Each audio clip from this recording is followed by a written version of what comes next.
एक धर्म भारत का ऐसा है जिसको हार्वर्ड में, ऑक्सफोर्ड में, कैम्ब्रिज में एक धर्म के साथ साथ एक लाइफ स्टाइल के रूप में पढ़ाया जाता है। इन बड़े इंस्टीट्यूशंस का, प्रोफेसर्स का, रिसर्चर्स का ये मानना है कि यदि इस धर्म की आस्थाओं के साथ जीवन जिया जाए तो दुनिया की आधी से ज़्यादा समस्याएं खत्म हो जाए, इंसान के परिवार की, उसके समाज की, यहाँ तक कि उसके भीतर की भी समस्याएं खत्म हो जाए। दोस्तों, वो धर्म है जैनिज़्म। और आज मैं आपको जैनिज़्म के 5 ए बताने जा रहा हूँ। इन 5 ए को अपनाकर आप जीवन में, व्यापार में, परिवार में, समाज में कहीं भी बेतहाशा तरक्की और समृद्धि हासिल कर सकते हैं। आप सदा स्वस्थ रह सकते हैं, भीतर से खुश रह सकते हैं और इस तनाव भरी दुनिया का हर क्षण आनंद से बिता सकते हैं। दोस्तों, क्या है वो 5 ए? उसके पहले मैं ये बताऊं कि लोगों को ये भ्रम है कि जैनिज़्म जो है भगवान महावीर से शुरू हुआ है, क्योंकि महावीर जयंती के नाम से हमको एक हॉलीडे मिलता चला आया है, इसलिए सबको ये लगता है कि जैनिज़्म मीन्स भगवान महावीर।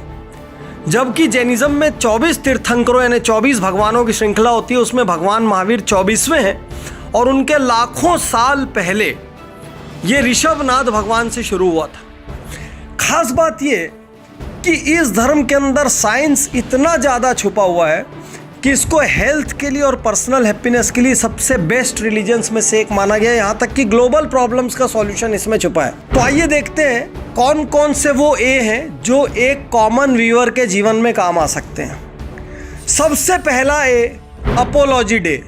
अपोलॉजी डे को जैनी कहते हैं क्षमावाणी। जैनिज़्म में एक खास दिन मनाया जाता है जिस दिन आप हर जानने वाले से और कई बार अनजान व्यक्ति से समाज के उसके पास भी जाकर कहते हैं उत्तम क्षमा, मतलब साल भर मुझसे जो गलतियां हुई उसके लिए मैं माफ़ी चाहता हूं और आपको माफ़ करता हूं। बहुत सारे ऐसे घर जहां पर महीनों से, सालों से बात बंद होती है, वो बात कई बार ऐसे मौक़ों पर शुरू हो जाती है।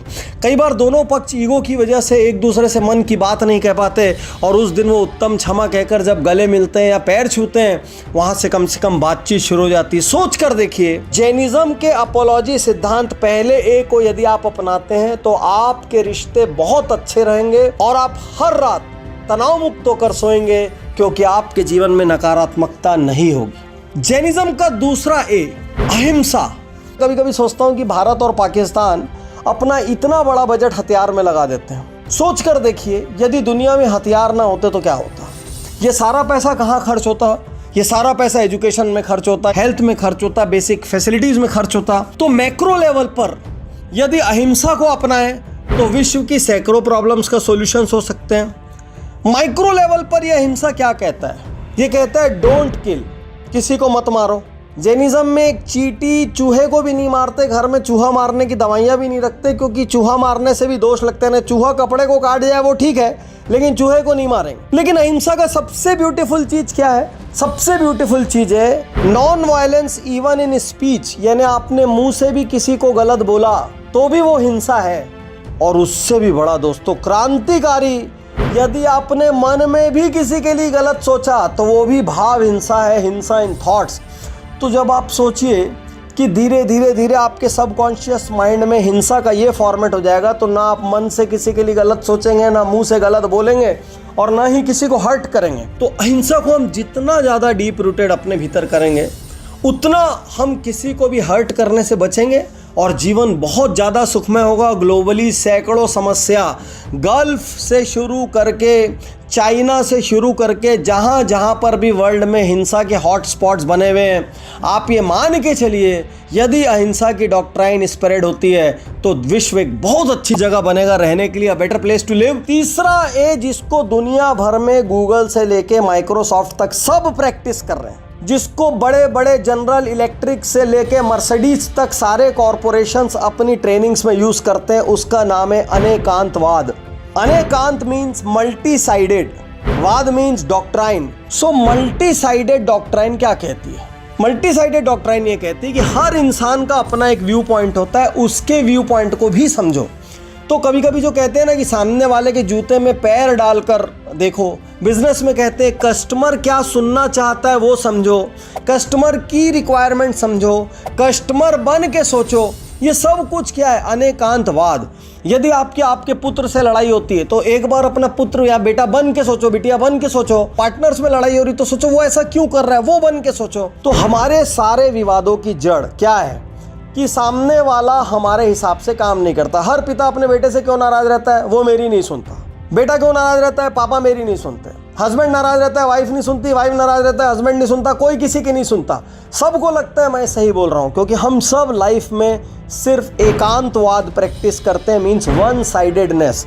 तो मैनेजमेंट का सबसे बड़ा सिद्धांत जो जैन धर्म में डीप रूटेड है, अनेकांतवाद, वो ये कहता है कि यदि राजनीतिक पार्टी से लेके कॉरपोरेट जगत से लेके बिजनेसेस तक सब दूसरा क्या चाहता है या दूसरा क्या सुन के खुश होगा या दूसरे को हम सेटिस्फाई कैसे कर सकते हैं, या दूसरा यदि एक पर्टिकुलर टाइप का बिहेवियर कर रहा है तो क्यों कर रहा है, यदि हम इस तरीके से सोचने लग जाए तो हमारे जीवन में बहुत बड़ी सफलता होगी। और इसके लिए सिर्फ एक चीज़ को सबसे पहले आग लगाना पड़ता है, वो है मैं सही या अहम ब्रह्मस्मि, मतलब आई एम राइट। इसको आपको पहले आग लगाना पड़ता है। चौथा, 100% हेल्थ के लिए बहुत ही इंटरेस्टिंग चीज़, आहारचर्या। यूँ तो आधे से ज़्यादा जैनी भी इसको प्रैक्टिस नहीं करते अपने अपने प्रैक्टिकल प्रॉब्लम्स की वजह से, लाइफ स्टाइल की वजह से। लेकिन यदि जैन आहारचर्या को अपनाया जाए तो विश्वास कीजिए जीवन 100 साल का होगा और बिना बीमारियों का होगा। जैसे जापान में कुछ लोग होते हैं ना 100 साल से ज़्यादा रहने वाले, तो वो सारे लोग जो इकिगाई प्रैक्टिस करते हैं वो आधे से ज़्यादा समझिए जैन सिद्धांत है। क्या होता है जैनों में बाय डिफ़ॉल्ट? सूर्यास्त पूर्व भोजन कर लो। तो सूर्यास्त पूर्व मतलब 6:30 बजे आपने खाना खा लिया। अब अगली सुबह मंदिर से आने के बाद 9 बजे लगभग आप पहला अन्न लेते हो। तो 15-16 घंटे की इंटरमिटेंट फास्टिंग आपकी हर दिन होती है, 365 दिन। तो जैन तो बाय डिफॉल्ट बचपन से इंटरमिटेंट फास्टिंग करते हैं। हालांकि बहुत सारे घरों में अब ये टूट गया है, लेकिन जो भी करते हैं वो 60 साल, 70 साल, 80 साल तक भी फुर्तीले रहते हैं, एजाइल रहते हैं, उनको बहुत सारी समस्याएं नहीं होती। वो इंटरमिटेंट फास्टिंग जिसकी आज चर्चा पूरी दुनिया में हो रही है, वो जैनिज्म में डीप रूटेड है बाय डिफॉल्ट। इसीलिए यदि आपको लंबी उम्र चाहिए, स्वस्थ शरीर चाहिए, तो आप जैनिज्म की लाइफ स्टाइल अपना लें, जिसमें से सबसे स्पेशल चीज़ है उनकी भोजन शैली, जो अपने आप 365 दिन इंटरमिटेंट फास्टिंग करवाती है। और सबसे लास्ट जो कि आज की इस मटेरियलिस्टिक दुनिया में बहुत बड़ा प्रश्न है, वो है अपरिग्रह। अपरिग्रह मतलब धीरे धीरे धीरे करके वस्तुओं का त्याग कर देना, उतना ही रखना जितना ज़रूरी है। हालांकि जैनी भी 50, 70, 80, 90% तक ऐसा नहीं करते हैं, लेकिन करने लायक चीज़ है, one of the most powerful elements है। इसीलिए आप जैन साधुओं को देखेंगे तो जैनों में भी अलग अलग सेक्ट होते हैं। श्वेतांबर सेक्ट में वो बिल्कुल सफ़ेद कपड़ों पर आ जाते हैं। दिगंबर सेक्ट में जब आप बढ़ेंगे तो वो तो कपड़े भी छोड़ के पूरी तरीके से न्यूडिटी की हद तक मिनिमलिज्म में चले जाते हैं कि हमारे पास ऐसा कुछ नहीं होना चाहिए जिससे मोह है। आज सारी दुनिया में मिनिमलिज्म की बात चल रही है। लोग कहते हैं उतना ही रखो जितना ज़रूरी है, बाकी सब वेस्ट है। जितना ज़्यादा ताम झाम पालोगे उतना ज़्यादा उसको मेंटेन करने का टेंशन, उसके लिए अर्न करने का टेंशन, अर्न करने के लिए गलत करने का टेंशन। तो जैनिज्म कहता है अपरिग्रह, मतलब उतना ही रखो जितना ज़रूरी है, बाकी जितना एक्स्ट्रा है उसको दान करते चले जाओ। क्योंकि आज हमारे असंतुष्ट रहने का मेन कारण क्या है? दूसरे के पास एक्स मॉडल की गाड़ी है, हमारे पास नहीं है। दूसरे के पास इतना बड़ा बंगला है, हमारे पास नहीं है। उसका बच्चा इतने बड़े स्कूल कॉलेज में जाता है, हमारा नहीं जाता। उसके पास इतनी बढ़िया ज्वेलरी है, हमारे पास नहीं है। हमारा मेन प्रॉब्लम क्या है कि दूसरों के पास XYZ है और हमारे पास नहीं है। यदि यही अपरिग्रह या मिनिमलिज्म हमारी लिविंग फिलॉसफी होती तो इनफैक्ट हम ये परेशान हो रहे होते कि भाई मेरे पास ज़्यादा क्यों है भाई, कम कर जरा। तो मैं आज आपसे कहना चाहता हूँ कि यदि जैनिज्म के 5 प्रिंसिपल्स, 1 अपोलॉजी डे, 2 अहिंसा, 3 अनेकांतवाद, 4 आहारचर्या, 5 अपरिग्रह, ये 5A बहुत सिंपल 5 है। यदि आप याद रख ले, आप किसी भी धर्म के हो, पंथ के हो, भाषा के हो, बोली के हो, देश के हो, इससे कोई फर्क नहीं पड़ता। यदि हमको एक शानदार अद्भुत जीवन चाहिए जिसमें खूब हैप्पीनेस हो, जॉय हो, पीस हो, जिसमें खूब सारा सक्सेस भी हो, लेकिन उस सक्सेस के रास्ते में बहुत कुछ गलत ना करना पड़े, तो जैनिज्म एक आइडियल लाइफ स्टाइल है। दुनिया की टॉप मोस्ट यूनिवर्सिटीज ने जैनिज्म को एक लाइफ स्टाइल के रूप में दुनिया की बेस्ट लाइफ स्टाइल्स में से एक कहा है। तो आपको इसमें से सबसे अच्छा क्या लगा, आप क्या अपनाना चाहते हैं, ये मुझे जरूर से जरूर बताएं।